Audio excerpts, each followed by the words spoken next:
Welcome. We are in London, and we're going to talk to Gen Zers, and we're going to get a look into their world and what are those mobile trends that are driving it. Let's go. First, I met up with Retta in Broadway Market. Retta is a heavy app user on his iPhone, and he loves games that give him an immersive experience. I wanted to get his thoughts on what was important to him for mobile content. Retta, thank you so much. This is great to see you. No problem. So tell me, as you think about the way in which you're using your phone, and in particular, new applications, do your friends talk about them? Is this something that, you know? Yeah, it's very, like, my friend will come on the bus, I just downloaded this, I just downloaded that, what do you think? Download it. What would be the most recent thing you downloaded? That'd be City Mapper. It's like a GPS application. It's very easy to get around London with all the buses, the trains, and also my mobile wallet. I'm using that now. So for loyalty cards, my bank, I'm using it to pay for stuff, pretty much pay for anything. Is everybody doing that? Yeah, I mean, it's much easier. You can forget your card at home, but you never forget your phone. A lot of the community of brands just trying to figure out is where do they go with augmented reality and virtual reality? And so, have you used anything? Have you used any of the apps? Pokemon Go took me all around London basically when I first downloaded it. Yeah, trying to like chase new Pokemon and stuff. It was very interesting. Are you doing it with your friends? Are they hanging out with you? Is this an experience that you're doing together? Yeah, like we have like challenges. So for example, if I'm in a location and I find a specific Pokemon, I'll message my friend and we'll go like the next day and try to get the most Pokemons and the rarest ones. Yeah. Do you think there's an opportunity missing that, you know, there are more games that they could be doing more uses of augmented reality? Me and my friends were talking about a Harry Potter sort of virtual reality, augmented reality sort of thing.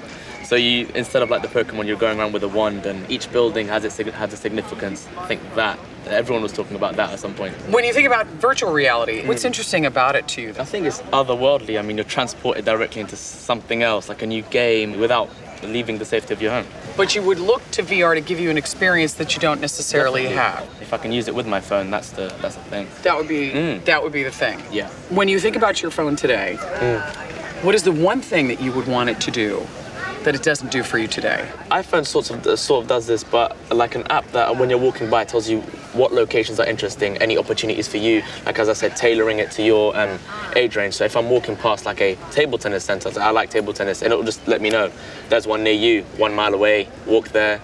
That's fantastic. That is really fantastic. That's great. Well, thank you so much. No problem. So we've just had a fabulous conversation with Retta.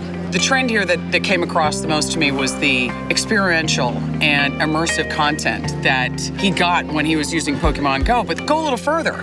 He's using Apple Wallet. There's an opportunity for brands to start experimenting really in finding those life connections between the brand itself and the experience and delivering that in a really convenient way that's personal. Next, I caught up with Mabinti in the Hackney Wick district. Mabinti relies heavily on her phone and apps to keep up with her friends, finances, and personal interests.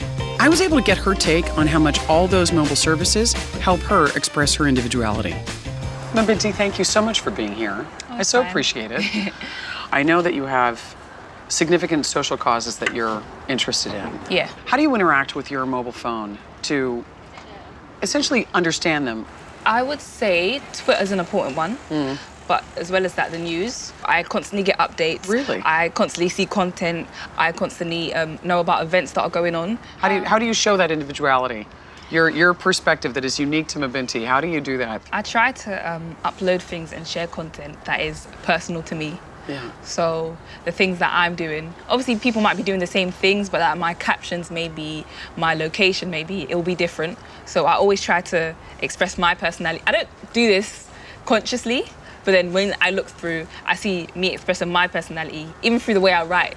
So like the punctuation, the little words that I might use, the keywords, the hashtags, emojis are a big one. What we're trying to get to and what we're trying to help stores, you know, people, places that you shop, places. Can you think of an example of when a brand is really made, you think, okay, I'm gonna buy from them over somebody else? I think with a brand, you need to have a good balance between bombarding me with content and updates and still sending me things occasionally. For example, with New Look, which is a clothes store, what they do, they send emails and they send updates on their Twitter as well about their new products, the deals they have going on, and They're really useful. So they send like student discount ones, Nice. like every so often, which are useful. So timely, getting it to you in a way that you know is meaningful to you at that moment is really the key. But then I wouldn't want to receive emails from them every single day. Right. Because it would get a bit too much. It would be overwhelming. Do you have notifications on Twitter? Do you get notified? Yeah. But I prefer notifications that are personal to me. As much as I want to know what's going on, I kind of want to be able to do it in my own time. I want to be in power. So like, let's say I ordered a product. I would expect them to, send me a notification. Hi, we received your order. It will be dispatched in so-and-so days. So things like that. Because it's yours. Yeah, because it's mine. It's personal to me now. As we learned from Abinti, her mobile device and the way she uses it is an entirely personalized extension of herself. So the way she's interacting with brands, you heard her say specifically, I don't want to be bombarded with different offers. I want it to be personalized to me. What's the tactic here? It's social listening. How do we use social listening as a way to then find the key in to what's important and then use that opportunity to find the right time to offer it? So great stuff on how do we really make it personal. At the White Post Cafe, I met Celine, a drummer and a budding actress. Celine posts a lot of audition videos, and she loves the convenience and speed of online shopping. I wondered what mobile experiences she valued most. So what's the way that you're talking to your friends today? Instagram, Snapchat, those are like the main two apps that everyone uses. What are you using for, if you're going to message somebody? Is there something that you're using for that in particular? Or what's the WhatsApp. WhatsApp. Definitely, yeah. It's so much easier. And you got It's all like- your friends on it. And... Yeah, everything. And you can have group chats as well Right. on WhatsApp. Think of an example when you've had to try to work with a company. Have you ever used your phone to do that? So like ASOS, they have their own app. So Yeah. like you can download, and then once you've downloaded it, you can get like special codes to get discounts on like certain clothes. Nice. So like definitely like with clothing brands, if they have an app, they're more likely to get more customers. Do you use it though? I mean, this is the key question. You're using the apps. Yeah, like if I have nothing to do, I'll be in my bed just like shopping online on my phone. Oh, it's just genius. I've watched my son, if he's got something he wants to understand, like he'll go to YouTube and just talk into his phone. Yeah. What do you use for that? I'll just Google it, You'll type just go in what I on. need to know, and like everything will just come up.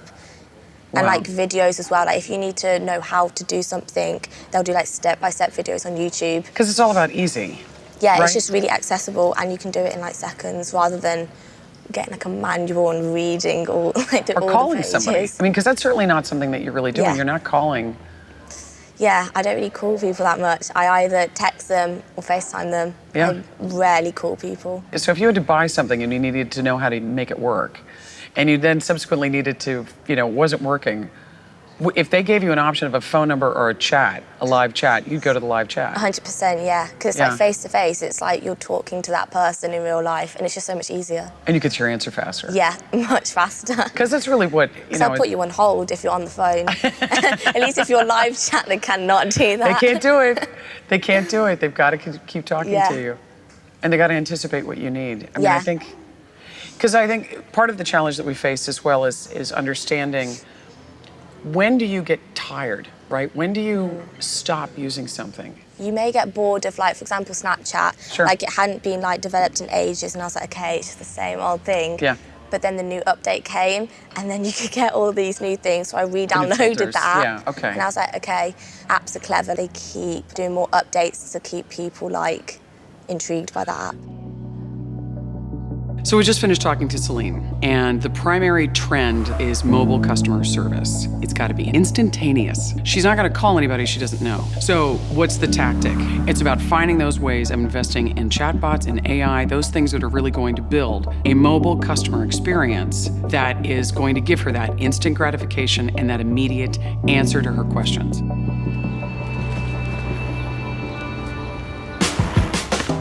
At London Fields, I met Tiernan, a Gen Zer full of surprises. Tiernan is an advanced game enthusiast and puts his virtual world to test every day. I was interested to learn how brands can connect with this young and savvy mobile phone user. Tiernan, thank you so much for coming to see me. So one of the most interesting things about talking to you is obviously your age. You fit into this Gen Z. You've been a digital native. You've grown up with access to a device that's connected to the internet pretty much your whole life. Yeah. What's your perspective on that? What do Well, you it's think of kind it? of like blessing and a burden, because you got to watch out for all kinds of bad mojo that comes your way, but Sure. at the same time, it gives you a lot more opportunities than my parents would have had, or people before that. So when you think about when you use your phone, what are you using it the most for? Games, Yeah. watching stuff on YouTube, and the third one would probably be news, so BBC. When you hear about new applications, is this something when you're on it really quickly, you go to find it really fast? What's that trigger that makes you go find a new app? Probably my friends saying Friends? that's good. Yeah. Otherwise, advertisement doesn't really interest me that much. Why? So, for instance, like 2 days ago, I saw this perfume advert, and for some inexplicable reason, there was a man and woman having sex in it. And it made no sense. It's about perfume. Right. So advertising is not influencing your decisions to get a new app in any way, or even try anything differently. Nah. What about streaming live? Talk to me Streaming about. live. Well, there is a thing called Twitch, and it's pretty useful. There is this one Twitcher that I watch called The One Manny. Yeah. And it's a talking, playing dog. What else are you using when you think about any other devices that you've got, any other systems that you're using? Anything else? Raspberry Pi. You have a Raspberry Pi. Yeah. And you have a Raspberry Pi. And you're using the Raspberry Pi for what? To code games. So I've got my own version of Minecraft. I've got my own version of Quake, this old game. What's next on the list? Hopefully starting a YouTube channel this summer. What are you looking to achieve with that? Well, I'd like to start reviewing games and sort of showing people what games like, so they don't have to buy the game to know what it's like, so they don't waste their money. So you've got a whole way to influence the Yeah, buying. that could be like one of my little playlists. You have a great vision, Yeah. clearly, because of the fact you have the Raspberry Pi, you're coding for yourself right now. What do you want your phone to do for you today that it doesn't do? The thing is, it's kind of hard to find stuff you don't know about, because, I mean, if you don't know about Facebook, how are you going to use it? If you don't know about Twitter, how are you going to use it? Well, yeah, good point. But so what you're really saying is that being able to discover things easier Yeah, would be important to you. yeah. That's fabulous. Darren, thank you so much. You've just done a fabulous job. This is experimentation, and it's going to be about getting out there quickly. So as a brand, what is the tactic to reach this up-and-coming Gen Zer that we have in Tiernan? You've got to experiment, you have to try so that he does discover you, which means that you have to try as many channels as you possibly can. And as long as you're keeping in mind what's important to him, he's going to be giving you credit as a brand for using these channels to try to reach him. Finally, I met up with Rebecca at Jubilee Market. Like a lot of Gen Zers, Rebecca's life moves fast, and she's looking for ways to keep it that way. I wanted to know how her friends and her favorite brands are keeping up with her. Rebecca, thank you so much for being here. We so appreciate it. So when you're talking to your friends, when you're communicating with them, what are the apps that you're using primarily for that? Mainly we use WhatsApp because it just looks like a friendly user face, and everyone seems to automatically know how to use it as well, so it's very easy and it's great. Yeah. Do you have a lot of apps? I have a few. Yeah, I've had to get rid of some recently because I'm running out of space. But I have downloaded Depop recently, which is a bit like eBay. So you buy and sell things, and I've been buying a lot more things from that as well, actually. Really? Yeah. What's making you use that more than anything else? It is really easy to use, and again, you can like things and you can message people very easily, and it makes the whole transition of buying things really simple. So when you're liking something, is that then creating a profile for them to come back to you and serve up things that match your preferences? Sometimes, so if I like an image that someone's posted, and then I click on the search button, it does seem to come up with the similar sort of things in the search as well. Sometimes it'll bring up something that I don't expect, and I'm like, actually, that's something that I need and I don't have, and it's really cool. Anytime else you're doing some shopping, tell me some of the experiences that have worked for you when you bought. How's that worked for you? I was going to buy some stuff from Boohoo, and I had it all in my basket ready to check out, and I decided not to. And they've been emailing me ever since, saying, we're going to give you 10% off if you come back and buy them. But I haven't yet. You haven't yet. But Yeah. they've given you an incentive to do it, Yeah. and that's making a difference. Yes, it is swaying me. Tell me where emojis fit in your life and the way in which they fit amongst your friends, and how do you use those? I use a lot of emojis. Sometimes I won't even text with words. I'll just send an image. But yeah, I don't even use words half the time. It's just emojis. Just emojis. Why are you using them so much? Sometimes it's just the pure fact that an image can speak 1,000 words, and it just saves time. Just pressing one button instead of typing it out. People understand what you're saying even with just one image. You said that you've got your own YouTube channel. Tell me what you're talking about on that, because I'd love to understand, because again, that's a non-textual communication. Yes, essentially. It started off as a makeup channel where people could come and try and do the same makeup as me, but then I kind of ditched that idea, and it's now just become whatever's on my mind, I'll speak about it. Sometimes it is creating short videos, like back in October when it was bonfire night, where I live, they had a massive bonfire, and I used my nice camera and I did a little short film for it, and I uploaded that, and it got quite a few views actually. That's fantastic. Rebecca, thank you so much. You've just been brilliant. Amazing. Thank you. Here we have Rebecca. She is an emerging, budding consumer. She handed us a lot of things about the trends that we're seeing. For her, this is going to all be about make it so that it's easy. Appeal to her emotions. She's using emojis on almost everything she's got. If she can use them more video, that's going to be important to her. For a brand, this is absolutely about the tactic of make it visual, make it easy, make it emotionally impactful. This is going to be what makes a difference for her. She gave us some fabulous insight to that really budding consumer in that later end of Generation Z.